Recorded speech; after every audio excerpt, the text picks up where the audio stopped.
السلام علیکم ورحمۃ اللہ وبرکاتہ۔ آج ہم انشاءاللہ ازواج اور اولاد کے لیے کی جانے والی دعاؤں کے بارے میں بات کریں گے کہ قرآن و سنت میں ہمیں اس بارے میں کیا رہنمائی ملتی ہے۔ دعا ایسی چیز ہے جو انسان کی تقدیر کو بدل دیتی ہے۔ عام طور پر ہم اپنے خاندانی زندگی میں، گھریلو زندگی میں جب پریشان ہوتے ہیں تو ہم سمجھتے ہیں کہ شاید یہ مشکلات زندگی کا حصہ ہیں اور ان میں کبھی کوئی تبدیلی نہیں ہو سکتی، حالانکہ اللہ سبحانہ وتعالیٰ کے لیے کسی بھی چیز کو بدلنا کچھ بھی مشکل نہیں۔ بعض اوقات ہمیں شیطان یہ وسوسہ ڈالتا ہے کہ یہ چیز تمہاری تقدیر میں لکھ دی گئی تھی، اس لیے اب اس سے کوئی نجات کا راستہ نہیں۔ حالانکہ حدیث میں واضح طور پر آتا ہے، رسول اللہ صلی اللہ علیہ وسلم نے فرمایا، کوئی چیز تقدیر کو بدل نہیں سکتی سوائے دعا کے، اور کوئی چیز عمر میں اضافہ نہیں کرتی سوائے نیکی کے۔ یعنی اگر انسان دوسروں کے ساتھ خیر و بھلائی کرتا رہتا ہے تو یہ چیز اس کے عمر میں اضافے کا ذریعہ بنتی ہے۔ جیسا کہ ہم نے پہلے بھی ذکر کیا تھا کہ دعا کی قبولیت کے لیے ضروری ہے کہ پہلے ہم اللہ سبحانہ تعالیٰ کی تعریف بیان کریں۔ اللہ سبحانہ تعالیٰ کی تعریف کے بے شمار کلمات ہیں جو نبی صلی اللہ علیہ وسلم نے ہمیں سکھائے ہیں۔ ان میں سے ایک یہ بھی ہے، مصعب بن سعد اپنے والد سے روایت کرتے ہیں کہ ایک اعرابی رسول اللہ صلی اللہ علیہ وسلم کی خدمت میں حاضر ہوا اور عرض کیا کہ یا رسول اللہ، مجھے ایسا کلام سکھائیں جسے میں پڑھتا رہوں۔ آپ نے فرمایا، کہو لا الہ الا اللہ وحدہ لا شریک لہ، اللہ اکبر کبیرا والحمد للہ کثیرا، سبحان اللہ رب العالمین، لا حول ولا قوة الا باللہ العزیز الحکیم۔ اللہ کے سوا کوئی الہ نہیں، وہ اکیلا ہے، اس کا کوئی شریک نہیں، اللہ سب سے بڑا ہے، بہت بڑا، اور تمام تعریفیں اللہ کے لیے ہیں، بہت زیادہ۔ پاک ہے اللہ جو تمام جہانوں کا رب ہے، نہیں کوئی برائی سے بچنے کی ہمت اور نیکی کرنے کی قوت سوائے اللہ کے جو بہت زبردست حکمت والا ہے۔ تو بات یہ ہے کہ جب بھی ہم اپنے خاندانی حالات، گھریلو زندگی، اپنے ازواج یا اولاد کے سلسلے میں کچھ بھی پریشان ہو تو اللہ سبحانہ وتعالیٰ سے خوب خوب دعا کریں، اور دعا سے پہلے اللہ تعالیٰ کی حمد و ثنا بیان کریں۔ جہاں تک ازدواجی زندگی کا تعلق ہے تو اللہ سبحانہ وتعالیٰ نے شوہر اور بیوی کا رشتہ باہم ایک دوسرے سے سکون حاصل کرنے کے لیے بنایا ہے، اور اگر گھریلو زندگی میں دونوں کے درمیان سکون ہی نہ ہو، کوئی خوشی ہی نہ ہو، باہم محبت اور رحمت ہی نہ ہو تو زندگی ویران ہو کر رہ جاتی ہے۔ اللہ سبحانہ وتعالیٰ قرآن مجید میں شادی کی حکمت کو بیان کرتے ہوئے فرماتے ہیں، وَمِنْ آيَاتِهِ أَنْ خَلَقَ لَكُم مِّنْ أَنفُسِكُمْ أَزْوَاجًا لِتَسْكُنُوا إِلَيْهَا وَجَعَلَ بَيْنَكُم مَّوَدَّةً وَرَحْمَةً إِنَّ فِي ذَلِكَ لَآيَاتٍ لِقَوْمٍ يَتَفَكَّرُونَ۔ اور اس کی نشانیوں میں سے ایک یہ ہے کہ اس نے تمہاری ہی جنس سے تمہارے لیے بیویاں پیدا کی تاکہ تم ان کے پاس سکون حاصل کرو، اور تمہارے درمیان محبت اور رحمت پیدا کر دی۔ غور و فکر کرنے والوں کے لیے اس میں کئی ایک نشانیاں ہیں۔ یعنی اللہ سبحانہ وتعالیٰ نے تو فطری طور پر انسان کے اندر ایک دوسرے کے لیے کشش رکھی ہے، محبت رکھی ہے، لیکن اگر وہ کسی وجہ سے ختم ہو گئی ہے یا موجود نہیں ہے تو یہ بھی انسان کی زندگی میں ایک بہت بڑا دکھ اور آزمائش ہوتی ہے۔ تو اس سے نکلنے کے لیے اللہ تعالیٰ کی مدد اور اس کا سہارا لینا چاہیے، اور کسی بھی غلط قسم کے کام سے بچتے ہوئے اللہ تعالیٰ سے عاجزی کے ساتھ گڑ گڑا کر اس رشتے کی محبت اور خوشی کے لیے دعائیں کرنی چاہیے۔ پہلی بات تو یہ ہے کہ شادی سے پہلے ہمیں اسلام نے اچھے رشتوں کے انتخاب کا ایک معیار دیا ہے۔ مثلا شوہر کے انتخاب کے لیے جو ہمیں حدیث ملتی ہے اور نبی صلی اللہ علیہ وسلم نے جو کرائیٹیریا دیا ہے، اس میں آتا ہے کہ اگر تمہارے پاس کوئی ایسا شخص نکاح کا پیغام بھیجے جس کے دین اور اخلاق سے تم مطمئن ہو تو اس سے اپنی بیٹی کا نکاح کر دو، اگر ایسا نہیں کرو گے تو زمین میں فتنہ اور زبردست فساد برپا ہوگا۔ تو اس حدیث سے یہ پتہ چلتا ہے کہ شادی سے پہلے انسان کو ضرور یہ دیکھنا چاہیے کہ جہاں وہ اپنی بیٹی کو بیاہ رہا ہے اس شخص کا اخلاق، کردار، مزاج کس قسم کا ہے۔ یعنی محض کسی دنیاوی فائدے یا کسی کے مال یا بظاہر زینت اور رونق کو دیکھ کر شادی نہیں کرنی چاہیے، بلکہ دین کو معیار بنانا چاہیے۔ پھر اسی طرح لڑکی کے انتخاب میں بھی جو بات ہمیں بتائی گئی وہ یہی کہ لڑکی سے 4 چیزوں کی بنیاد پر شادی کی جاتی ہے، لیکن نبی صلی اللہ علیہ وسلم نے جو خاص طور پر تلقین کی وہ یہ ہے فَاظْفَرْ بِذَاتِ الدِّینِ تَرِبَتْ یَدَاکَ، کہ تم دین والی کا انتخاب کرو، تمہارا بھلا ہو، یعنی لڑکی بھی نیک ہو، اللہ تعالیٰ سے ڈرنے والی ہو۔ اسی لیے ہم دیکھتے ہیں کہ خطبہ نکاح کے اندر اللہ سبحانہ وتعالیٰ 3 آیات میں 4 دفعہ اللہ کے تقوی کا حکم دیتے ہیں،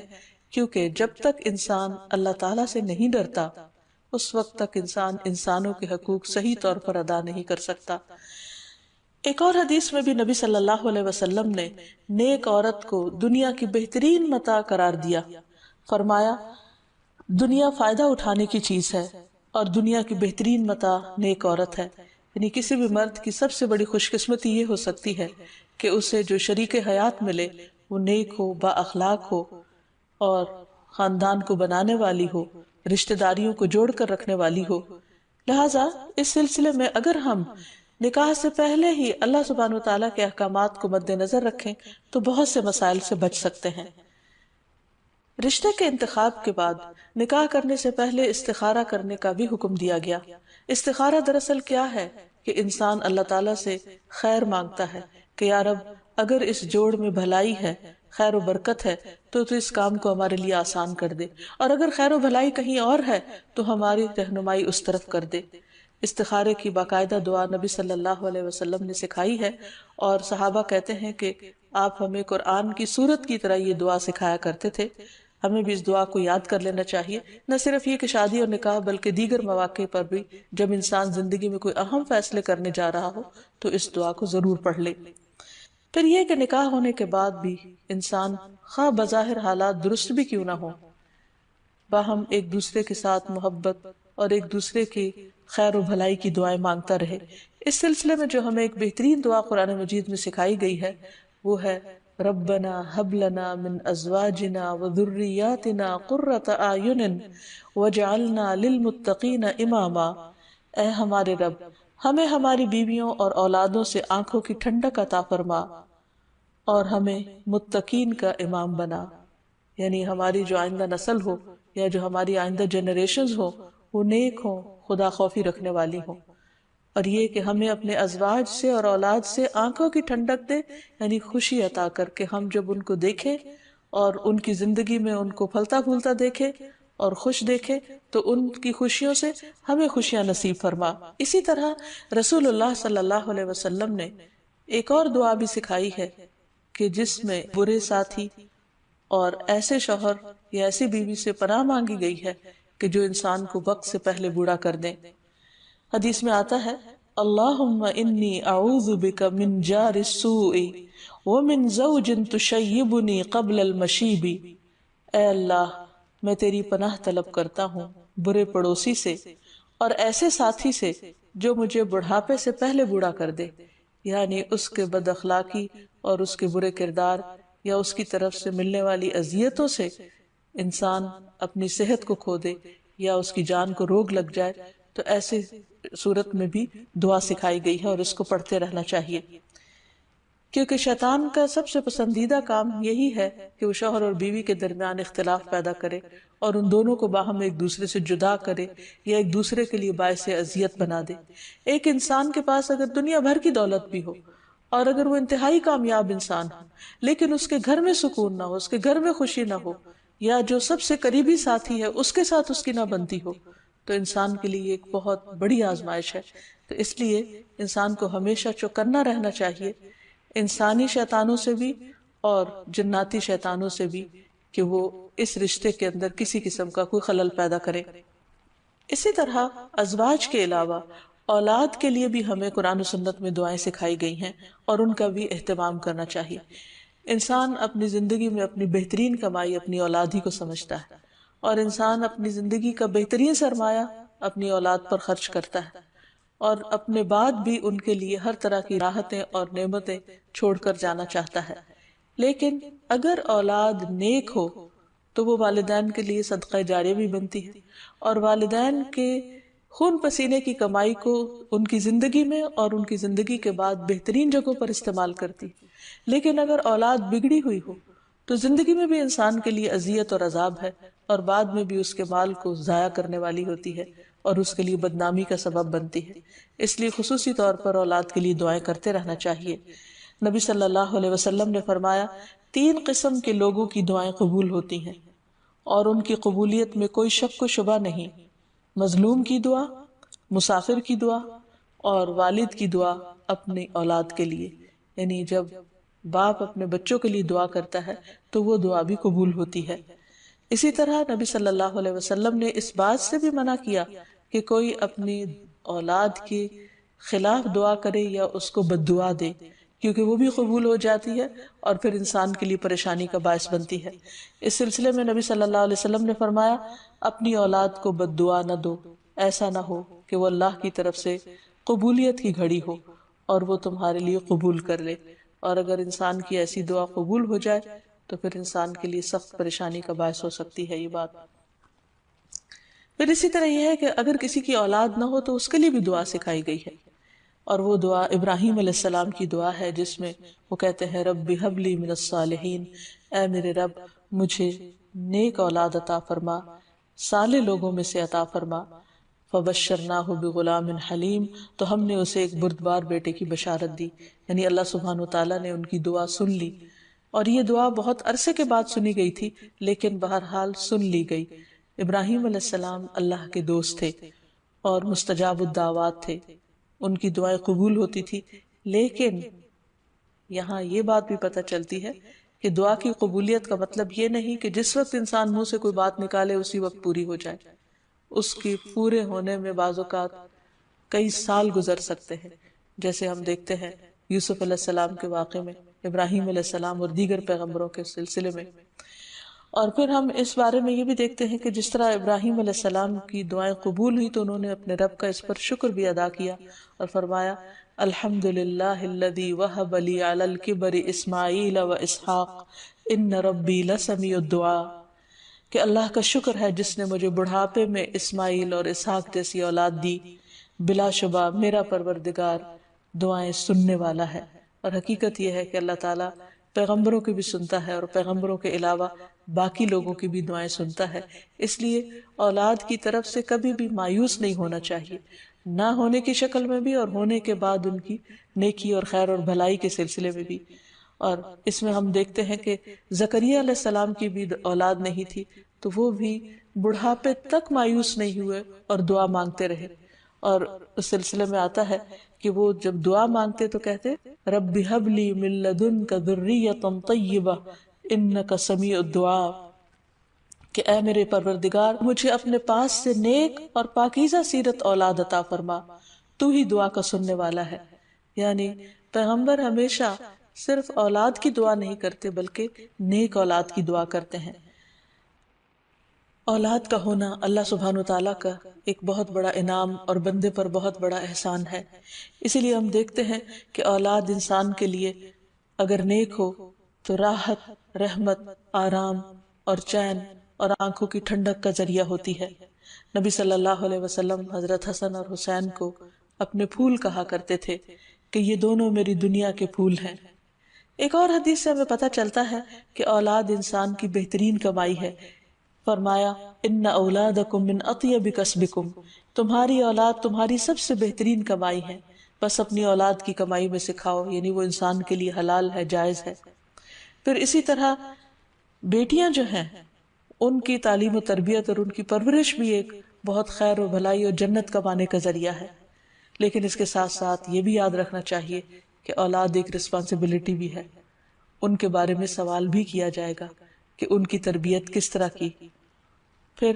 خصوصی طور پر اسے ماں کی ذمہ داری قرار دیا گیا، اگرچہ ماں اور باپ دونوں ذمہ دار ہیں لیکن عورت سے اس کے گھر والوں یعنی اس کے بچوں کے بارے میں اس سے سوال ہوگا کہ اس نے ان کی تربیت کیسے کی. تو اس لیے ہم سب پر لازم ہے کہ ہم اپنے بچوں کی دینی اور دنیاوی دونوں طرح سے بہترین تربیت کرنے کی کوشش کریں. تو آخر میں ہم دیکھتے ہیں کہ جو دعائیں ہمیں خاص طور پر اولاد کے لیے مانگنی چاہیے وہ ان کی نیکی، تقوی اور اصلاح کی ہیں، پیدائش سے پہلے بھی اور بعد میں بھی، پیدائش سے پہلے ربی حبلی من الصالحین، کہ اے رب مجھے صالح اولاد عطا کر۔ پھر اسی طرح ربی حبلی من لدنک ذریۃ طیبہ انک سمیع الدعاء، اے میرے پروردگار مجھے اپنی طرف سے نیک اور پاکیزہ اولاد عطا فرما، بے شک تو ہی دعا کا سننے والا ہے۔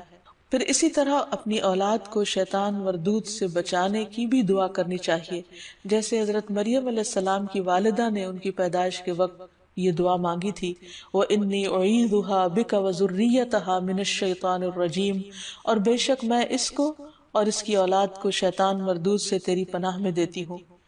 پھر اسی طرح ایسی اولاد مانگنی چاہیے کہ جو انسان کے لیگیسی کو آگے لے کر چل سکے اور اس کے علمی ورثے کو سنبھالنے والی ہو، جیسے زکریا علیہ السلام نے دعا کی تھی۔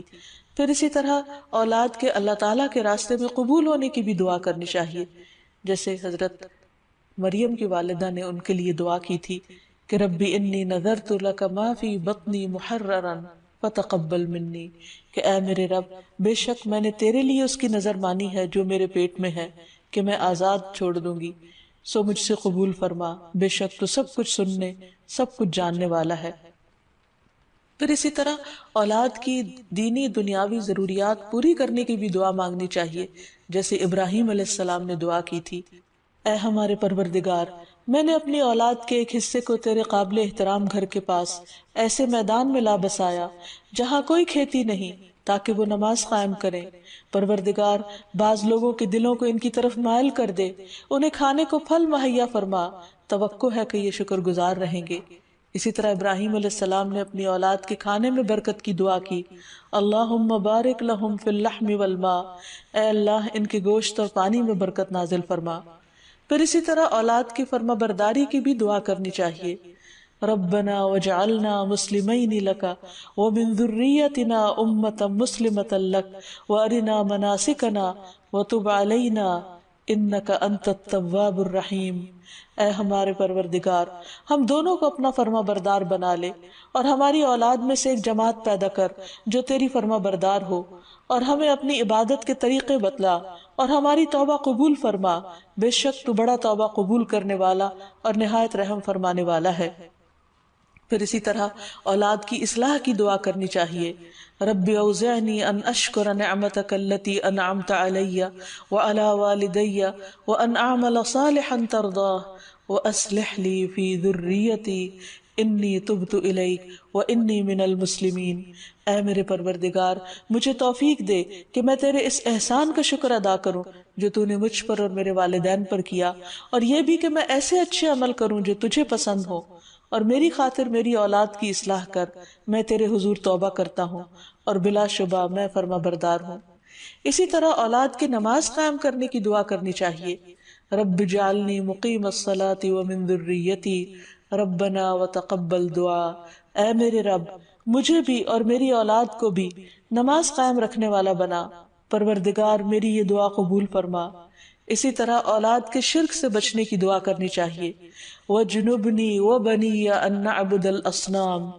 اور مجھے بھی اور میری اولاد کو بھی اس بات سے بچائے رکھنا کہ ہم بتوں کی عبادت کریں۔ پھر اسی طرح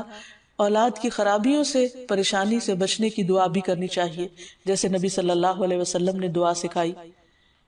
کہ وَمِن وَلَدٍ يَكُونُ عَلَيَّ رَبًّا، کہ ایسی اولاد سے مجھے بچائے یا رب جو میری آقا بن بیٹھے۔